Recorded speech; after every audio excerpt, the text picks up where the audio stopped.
Ito guys, tatlong ganito yung nagagawa niya sa isang araw. Tapos ngayon,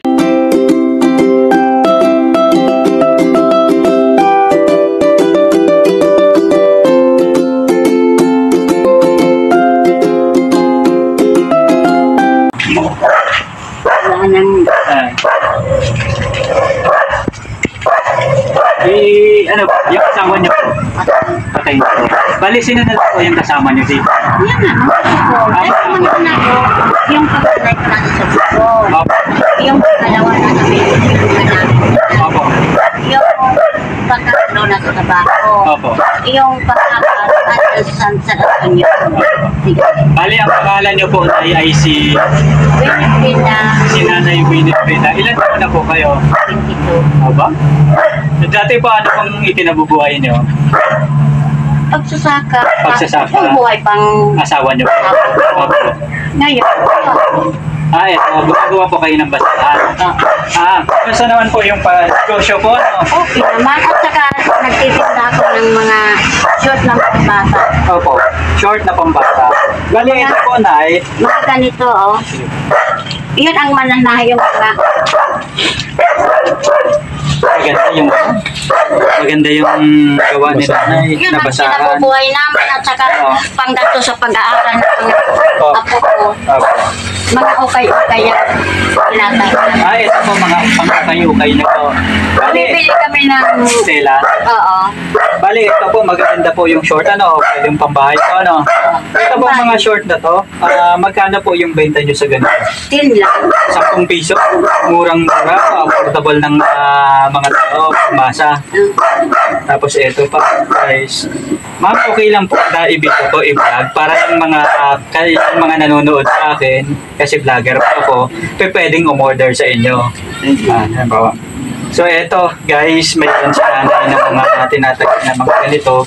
So ito pwedeng isuot ng mga bata, pambahay. Magkano po ulit yung presyo nito? 10 lang. 10 piso, mukhang mura. So ganito po, magkano po ang puputan nyo sa isang short na ganito? Hindi, binibili namin kasi ano yun sa kulto. Marami. Opo. So nakakatubo rin naman po sa ganito. Kaya nga, diyan kami kumuha ng pagkain namin. Opo. Pati yung mga gastusin ng mga bata. Sa araw, nasa paaralan sila yan, kararating lang eh. Opo. Ilan po yung nag-aaral sa mga Tatlo. Lahat po sila nag-aaral. Tapos ang sumusupport po sa kanila, yung mga Susuporta magulang rin nila. ang nanay nila dahil Opo. wala na silang ama. Opo. Ano pong trabaho ng nanay nila? Ano lang, nag-aalaga ng matanda. Nag-aalaga po ng maganda. Tapos nagpapadala na lang po. Tapos kayo naman, so yung pang-araw-araw, pagkain. Yan. Saka ito. Maganda po, no? Ito po na yung basahan na ganito. Ilang araw niyo po bago natatapos? Hindi ko naman kasi hindi lang naman kasi yan ang ginagawa ko eh. Minsan, dalawa lang ang ano ko yan. Dalawang Yan na isang, basahan. oo.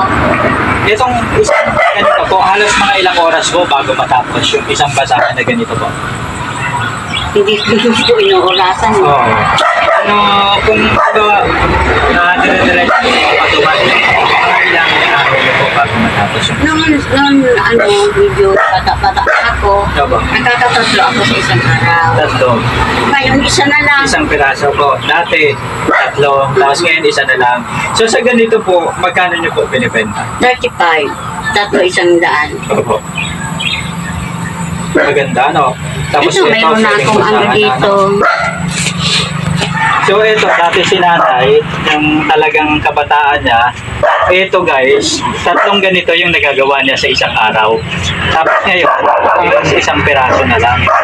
So ito, magaganda pala yung ginagawa ni Nanay. Ito.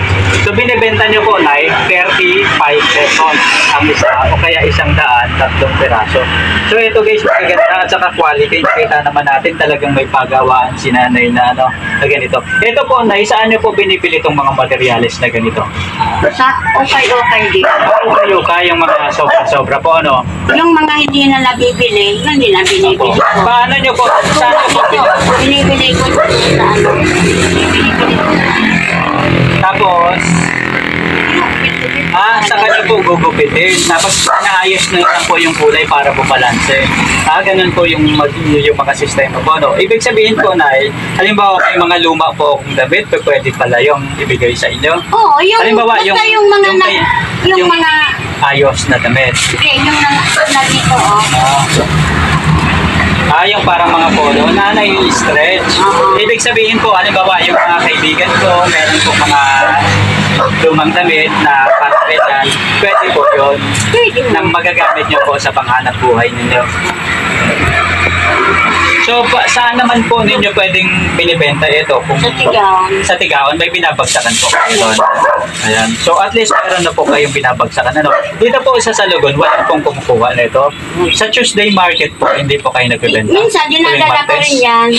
Kumusta naman po nakakabenta po ba kayo dyan? Nakakabinta rin, kaya lang mahina eh. Mahina po dyan. So, talagang mas maganda sa bayan, sa may palengke. Meron kasi ako pinagdadalan yan. Opo. At least ayos po, isang bagsakan na lang po, Ayan. So, kapag halimbawa may gusto kong umorder sa inyo, paano naman po kayo makukontak? Dito lang po, puntahan lang po kayo sa bahay ninyo. Wala po kayong number, cellphone number? Mayroon. Ano pong cellphone number ninyo para yung mga nanonood? Pwede po nating sabihin para yung iba na gustong umorder ng maramihan ito o kaya yung mga kaibigan Kung natin. marami na, hindi ko na kaya kakayanin. Halimbawa, limang piraso lang Ay, yung limang order na piraso. ano pong number yung pwede nilang kontakin sa inyo?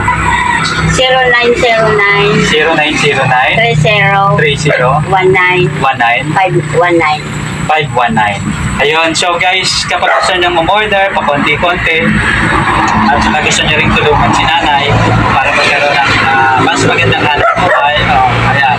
So, umorder lang kayo kay nanay. Ito naman, kitang-kita nyo guys yung quality. Ayan.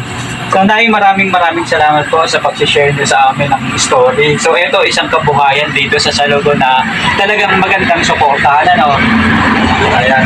So, dahil ako po, tumatakbong kagawad dito sa Salugon. So, isa rin sa mga is yung pagtatapsana ng mga possible na pwedeng maging source ng funds ng mga small medium enterprise, yung para makapaghanap buhay sila at magkaroon ng dagdag na pondo para sa kanila para patuloy nila at saka mapalaki yung kanilang mga business. So in the future siguro po kapag maayos natin yung mga additional kung posible, kung mayroon siguro. Ayan. So ito guys, kapag interesado kayo, kontakin nyo lang po si nanay. Ay, maraming salamat po. Maraming salamat din.